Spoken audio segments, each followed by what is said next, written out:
જેમ ઝેરના પારખા ના હોય એમ મેલડીના પારખા ના હોય હો.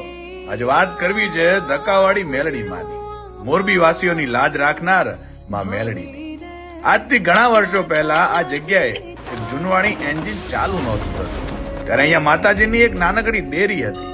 આજુબાજુ વેરાન હતું, બસ એક રેલવે સ્ટેશન હતું. ઘણા પ્રયત્નો છતાં જયારે એન્જિન ચાલુ ના થયું ત્યારે 5 લોકો અહીં ડેરી આવ્યા અને માતાજીને અરજ કરી અને એન્જિનને ધક્કો માર્યો ત્યારે બધાના આનંદનો પાર ના રહ્યો, કેમ કે એન્જિન ચાલુ થઈ ગયું હતું. ત્યારથી માતાજીનું નામ પડ્યું ધક્કાવાળા મેલડીમાં. સમય જતા માતાજી જેમ જેમ એના ભક્તોના કામ કરતા ગયા તેમ તેમ મંદિર પણ બનતું ગયું.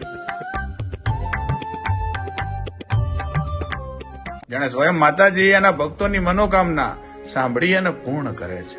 જેમને દીકરા માંગ્યા માતાજી એને દીકરા આપ્યા, જેમને ધન માંગ્યું માતાજી એમને ધન આપ્યું. કેટલાયના અટકેલા કામ માએ પૂરા પાડ્યાના દાખલા છે.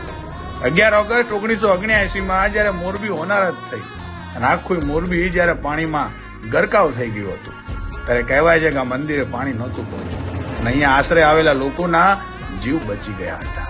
આજે હજારો ભક્તો માની રવિવારની આરતી લેવા દૂર દૂરથી આવે.